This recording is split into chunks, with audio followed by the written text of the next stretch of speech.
Today we are tackling a subject that is basically the background radiation of our entire lives. It's something that is happening to you right now, even while you're listening to this. Your cells are regenerating, the weather's shifting outside your window, your mood is fluctuating, the economy is, well, it's doing whatever the economy does. We are talking, of course, about change. The only constant, as the old saying goes. It really is the one thing in life that is absolutely 100% guaranteed. Exactly. It is the universal truth. But here's the thing that I find so weird and honestly a little bit frustrating. For something that happens all the time, for something that's totally inevitable, we are remarkably bad at talking about it. We really are. We stumble, we get awkward, or we just use these really blunt, clunky words that just don't capture what's actually going on inside our heads. It is a paradox, isn't it? We spend our entire lives in some form of transition, moving jobs, changing diets, ending relationships, starting new hobbies. But when it comes time to actually articulate that process, to explain it to someone else, we often just freeze up. Yeah, we do. We default to, very binary language. I quit. I started. I moved. Black and white. But the actual experience of change is, well, it's almost never that clean. It's rarely a straight line from point A to point B. Right. It's messy. It's full of maybe and kind of, and I'm terrified, but also, really excited. It's a spectrum. And that is exactly what we are unpacking today. We have a fascinating stack of source material to get through. It centers on a dialogue, essentially a case study called The Language of Change and Life Transitions. And what I love about this material, what I think is so brilliant, is that it functions on two distinct levels. On the surface, if you just glanced at it, it looks like a guide to English usage. How to use grammar to describe shifting circumstances. It looks like a linguistics lesson. Just a technical manual. Right. But if you look just an inch below the surface, it's actually a deep dive into the psychology of how we frame our own evolution. That is the key. That's everything. It's not just about whether you use, the past perfect tense or a continuous verb. It's about why you would choose to frame a story that way. Maybe to protect your ego or to manage someone else's expectations or even just to validate your own feelings. Precisely. We are going to look at how language actually shapes our reality during these big pivot points. Because the words you use to describe your life, they really do influence how you experience your life. And we have a lot of ground to cover today. We're going to talk about that restless phase in our careers, that little itch that starts it all. And we're going to talk about the art of softening language to sort of manage that fear of commitment. We are also going to talk about how to reframe failure so it doesn't feel like a complete catastrophe. And we have a hilarious story about a deformed ashtray to illustrate that one. Then we're going to get into lifestyle overhauls, things like diet and exercise and, digital detoxes. It is a full menu, a really packed agenda. It is. The mission for this deep dive is pretty simple. We want to move you from, stumbling over your words when life throws you a curveball to having a nuanced vocabulary that captures the process of change, not just the result. Because honestly, the result is usually the boring part. I got the job. Okay, cool. But the process, the fear, the preparation, the doubt, that is where the drama is. That is where the story lives. And frankly, that's where the human connection happens. So shall we jump into the first major theme? Let's talk about the anatomy of a career pivot. Let's do it. This is such a classic scenario. I think almost everyone listening has either faced this or, they probably will at some point. In our source material, we are introduced to a character named Emma. Now, Emma is a software developer. She has been doing it for about 8 years. Okay, so she's established. She isn't a rookie just starting out. She has put in the time. She has the expertise. On paper, she's a success story. Exactly. But she introduces a word to her friend John that I think is the catalyst for almost every major life change we go through. That word is restless. Restless. It is such a loaded word, isn't it? It's not unhappy. It's not angry. It's not even burnt out necessarily. It's just itchy. It's an itch, yeah. It is a signal. And in the dialogue, Emma admits she's feeling restless despite having this stable, successful career. She says, and this is interesting, I am more interested in getting into teaching English as a second language, funnily enough. Funnily enough. I love that little addition. It's a minimizer, right? It's like we apologize for our dreams before we even fully state them. We minimize our true desires right out of the gate because we're afraid they sound ridiculous. We do. We hedge. We put a little cushion around it. But let's look at the why here, because it's really telling. She's a coder. She sits behind a screen. She deals with logic and syntax all day. But she tells her friend John that she's been volunteering with refugees, helping them learn English. And here is the kicker, the part that really says it all. She admits she looks forward to the volunteer work more than the paid job. That is the breadcrumb moment. I love that idea. We often dismiss our hobbies or our volunteer work as just, extra things we do on the side. Oh, that's just my Saturday morning thing, huh? But so often they are data points. They are evidence of what we actually value deep down. Emma highlights a massive contrast here. The paid job feels like an obligation, a duty. It pays the bills, of course. But the volunteer work, that feels like a reward. It feeds her spirit. It gives her energy. She is realizing that the human connection she gets from teaching is worth more to her than maybe the technical isolation of coding. So she has this realization. She has followed the breadcrumbs, but she doesn't just, walk into her boss's office and flip a table and quit. No, that's what happens in movies. Right. Not in real life. And this brings us to the linguistic focus of this deep dive. How does she describe this phase? She doesn't say, I'm a teacher now. No, and this is so crucial. She uses continuous verbs. She says things like, I'm considering, I've been feeling, I'm taking an online course. Okay, so why does that matter? Why is the grammar so important here? Because change isn't a light switch, it's a dimmer switch. It's a gradual process. When you use continuous verbs, I am exploring, I am thinking, you are validating the process. You're giving yourself permission to be in the middle of it. You're allowing yourself to be in that murky water between one shore and the next. Right, because if you only focus on the destination, I got a new job, you miss the entire narrative arc of how you got there. It also takes the pressure off, doesn't it? If I say, I am considering a career change, I haven't promised anything to anyone. I haven't made a big declaration. I'm just looking at the menu I haven't ordered yet. Exactly. It buys you psychological safety. You are testing a hypothesis without committing to the results. And Emma is very honest about the emotional spectrum here. She's not just excited. She tells John she is excited about the meaning behind the work, but she is terrified about the money. She explicitly says, it is all about the money, isn't it? I love that honesty because we so often try to present these sanitized, Instagram perfect versions of our life changes. Oh, I'm just following my passion. The universe will provide. But the reality is usually more like I'm following my passion and I'm also deeply worried I won't be able to pay my rent next month. And acknowledging that duality, that the excitement and the terror can exist at the exact same time, that's what makes the narrative authentic. It's what makes it human. If you only tell people the good parts, they can't connect with you. They just think you're superhuman or, maybe a bit delusional. Right. But if you say, I really want this, but I'm scared to death about the finances, people lean in. They go, oh, I get that. I've been there. That vulnerability is the hook. So Emma is in this in-between stage. She's coding by day, learning to teach by night. This leads us right into our next section, which is all about the strategy of softening language. Because once you start telling people you might change your life, they start asking questions. When? How? Are you sure? Why? And that can be incredibly stressful. It can be very high pressure. If you tell everyone, I'm going to quit my job and become a teacher, you have now created a public deadline for yourself. You have created an expectation. And if you don't do it, or if you change your mind, you feel like you failed.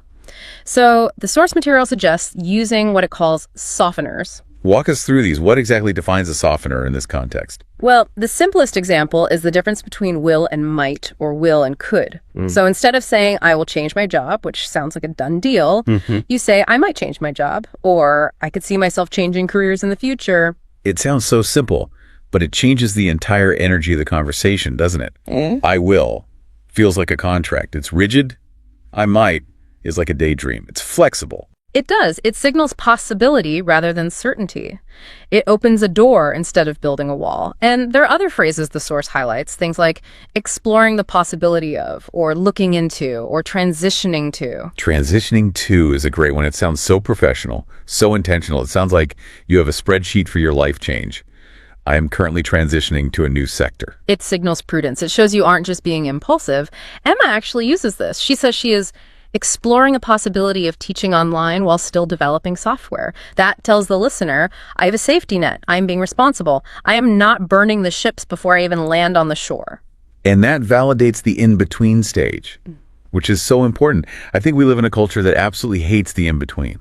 We want things to be settled. We want to be A or B. But life is mostly the line between A and B. That's where we spend most of our time. And linguistically, we need to inhabit that line. We need to get comfortable saying, I'm researching, or I am testing the waters. It protects you.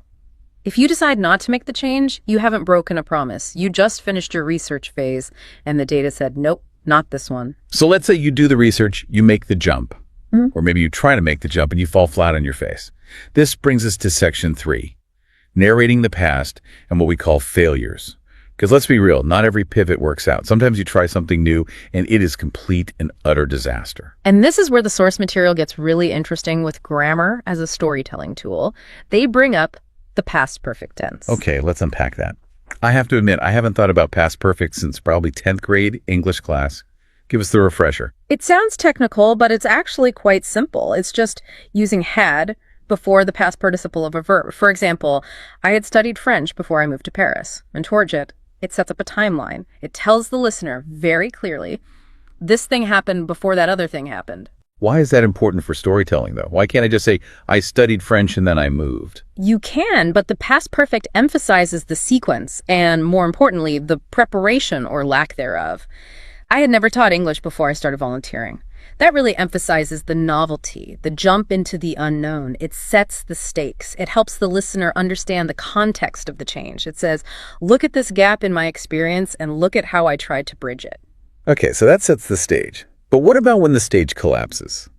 The source material tells this hilarious story about a pottery class that really resonated with me. The deformed ashtray incident. I love this one. So John and Emma, our characters in the dialogue, apparently took a pottery class together at some point. And we can all picture this, right? Yeah. They probably saw some beautiful, calming video on social media. You know, the clay spinning perfectly, the creative energy flowing. They thought, this is it. This is my new mindful hobby. Exactly. And the reality was they were just terrible at it. Completely hopeless. Emma says her pot looked like a deformed ashtray. Just a lump of gray sadness sitting on the wheel. I've been there. But here is the key, the language. How do they talk about it? They don't say, I am a failure as an artist. They don't say, I am incompetent. No, they reframe it. The source suggests these wonderfully gentle phrases like, I didn't stick with it, or it didn't pan out. It didn't pan out. I use that all the time. It's such a gentle, no-fault way of saying, this was an absolute disaster and we shall never speak of it again. It externalizes the failure.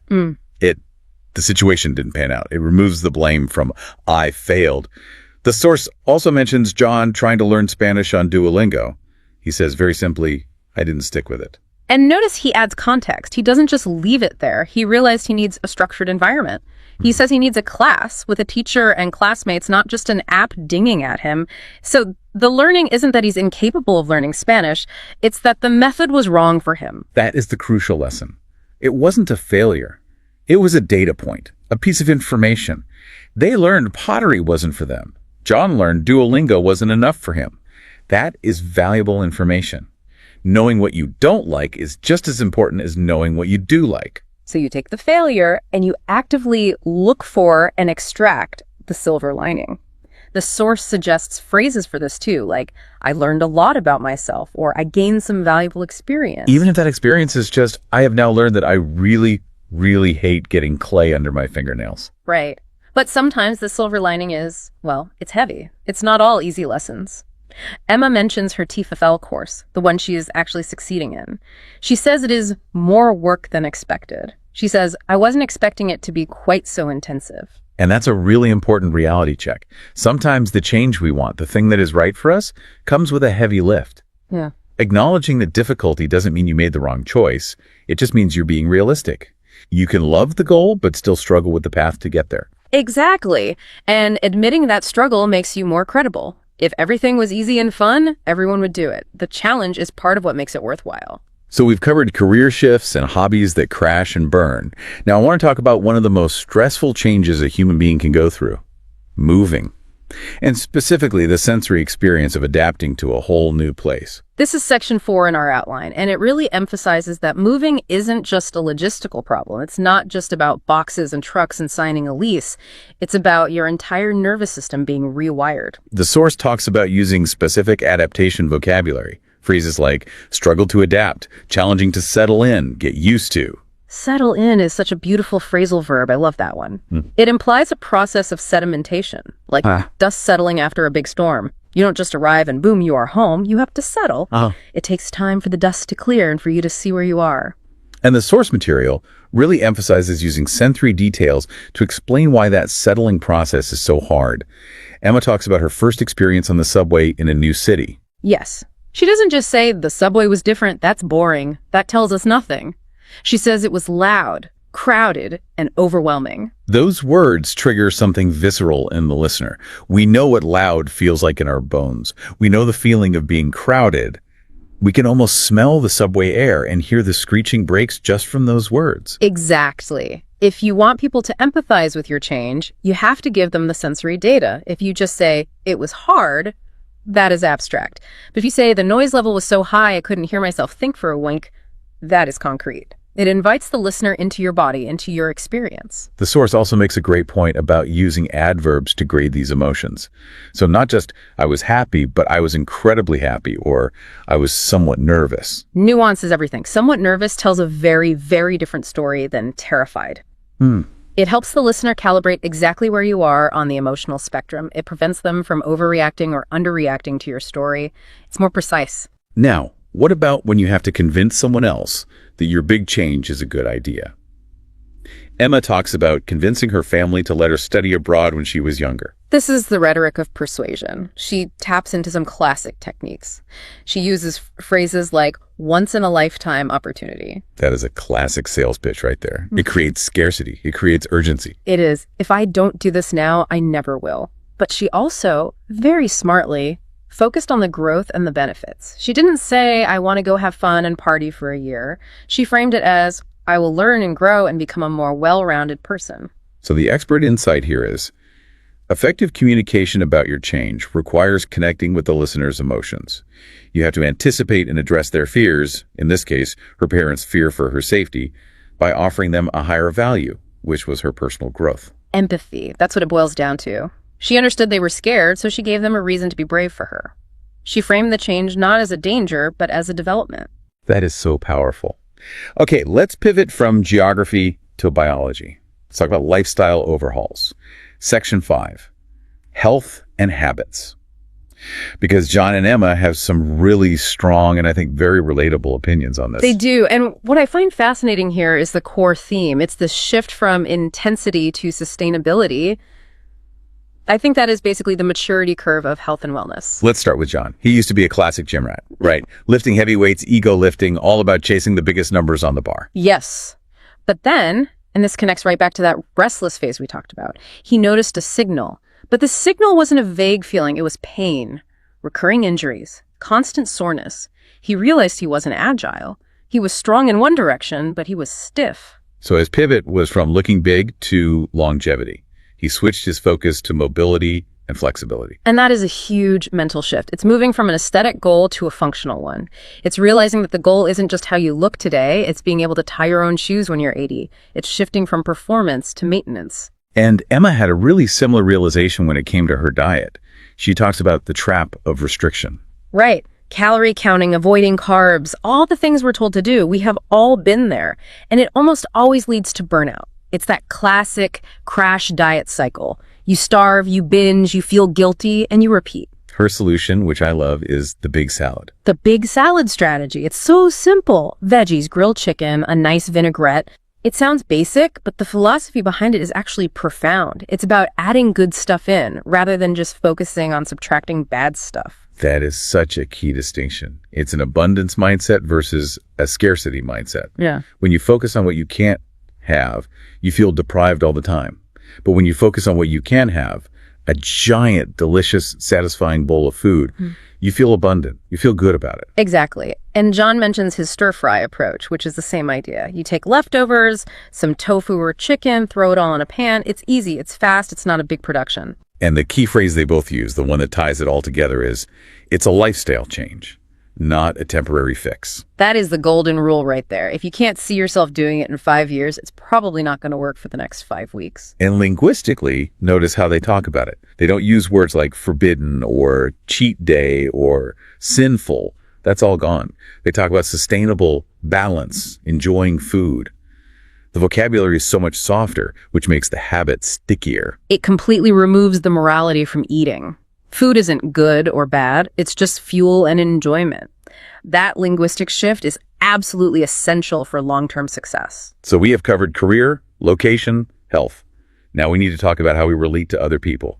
Section 6, professional evolution and social health. This starts with a very, very relatable struggle for anyone who has ever been in a leadership role. The manager's dilemma. Emma is a manager now, and she admits she fell right into the classic trap of trying to do everything herself. The classic bottleneck. She probably thought she was being helpful, or maybe she just wanted control, but it led to total unsustainability. She was burning the candle at both ends, and probably her team was feeling micromanaged. So the pivot for her was learning to delegate. And delegation is a form of communication. It's a language in itself. It requires incredibly clear expectations and consistent feedback. Emma says the hardest part was learning to trust the team. That is hard. Trust is a risk. If they mess it up, it still falls on you as the manager. It is, but she advises starting small, hand-off routine, low-stakes tasks first, see how they do, build that trust muscle over time. And the result, an easier life for the manager and higher engagement for the team. It's a total win-win. But you have to get over that initial hurdle of thinking, it's just faster if I do it myself. Which is usually a lie we tell ourselves to avoid the short-term discomfort of teaching someone else. Totally. Now, John has a different social struggle. He describes himself as a former people pleaser. The conflict avoidant personality. He says he used to avoid any kind of conflict at all costs. I think a lot of our listeners will resonate with that one. Yes, I can help you move on my only day off. Yes, I can finish that report by midnight. Yes, I will organize the entire office party by myself. Meanwhile, you are just dying inside. Exactly. You are trading your own peace of mind for their temporary approval. It's a terrible trade. So his big shift was learning to be direct and to set boundaries respectfully. And Emma agrees. She talks about learning to say no as a tool to prevent burnout. Learning to say no is probably the most important linguistic skill anyone can learn in the modern world. It is a complete sentence. No explanation required. It is the ultimate boundary. And if you can't say no, your yes doesn't really mean anything, does it? That's a great point. And this leads directly into their discussion on digital wellness. Because sometimes the person we need to say no to the most is our own phone. They talk about social media as a time suck and the phenomenon of doom scrolling. Doom scrolling. It's such a vivid, perfect term. Just that endless thumb swipe, absorbing one piece of bad news after another, getting more and more anxious, but being physically unable to stop. It puts your brain in this passive state of high alert. It's like running on a treadmill and going nowhere. It consumes your time without giving you anything of value back. And the solution they discuss, they bring up the concept of JOMO. The joy of missing out. I love JOMO. It is, without a doubt, the best acronym of the 21st century. It completely flips the script on FOMO, the fear of missing out. With FOMO, you feel like a loser because you're sitting at home while everyone else is at the big party. With JOMO, you reframe it. You find contentment in staying in. You celebrate the quiet. You're not missing out. You're opting in.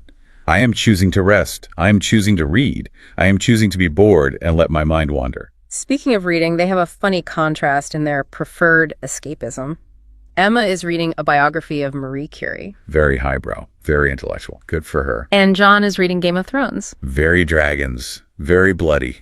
Also good for him. But both are valid. The point is, they are choosing an active form of relaxation reading over the passive, draining experience of social media. It's about reclaiming your attention. Reading demands something from you. It engages your brain. Scrolling just demands your eyeballs. Exactly. And that small change, putting the phone down and picking up a book, is a form of taking control back. It's a small but powerful act of change. So, we have dissected the anatomy of change from all these different angles. We've looked at the grammar, the psychology, the social dynamics, the health aspects. Let's try to synthesize this for the listener. What does this all mean when you put it together? If we look at the big picture, the core philosophy here is that change is inevitable. You cannot stop it. The seasons change, we get older, markets shift, it's all happening all the time. But, and this is the crucial part, how we handle it and specifically how we talk about it is optional. We have a choice in the narrative. We are the editors of our own life story. We hold the red pen. We do. We can choose to frame giving up on pottery as gathering data about our hobbies. We can choose to use softeners like might and could to give ourselves the breathing room to explore without pressure. We can choose to focus on the sensory details of the journey rather than just the black and white result. And we can choose vulnerability over pretending everything is perfect. Yes. Admitting that things didn't pan out, or that you are terrified about the money, or that your beautiful pot looks more like a deformed ashtray, that vulnerability is actually a strength. It makes you real. It connects you to other people. It invites help and empathy. There is a brief mention in the source about Fake it till you make it. How does that fit in? Well, I think that's really just another way of saying practice the behavior until it becomes your identity. Use the language of the person you want to become, even if you don't quite feel like that person yet. In a way, you can speak your new reality into existence by changing the words you use to describe it. Change is an opportunity for self-discovery. It's not just something that happens to you from the outside. It's something you actively participate in. Exactly. You are not a victim of change. You are a co-author of it. Okay, we like to end these deep dives with a bit of a challenge or a provocative thought for you to take away. Here is what I want you, the listener, to do. Go ahead. I want you to identify just one area in your life right now where you are feeling restless. Just one. It could be big, like your job. It could be small, like your living room layout, or even your boring breakfast routine. And then just consider, what softening language could you use to start exploring that change today? You don't have to say, I will change this. That's too much pressure. Just try saying to yourself or to a friend, I'm looking into, or I am considering, or I'm sort of exploring the idea of. See how that feels. See if it opens a tiny door in your mind. See if it lowers the anxiety just enough to let you take the very first, very small step. Small words can lead to very big moves. That they can. Thanks for diving deep with us today. It was a pleasure. We'll catch you on the next one. Keep exploring.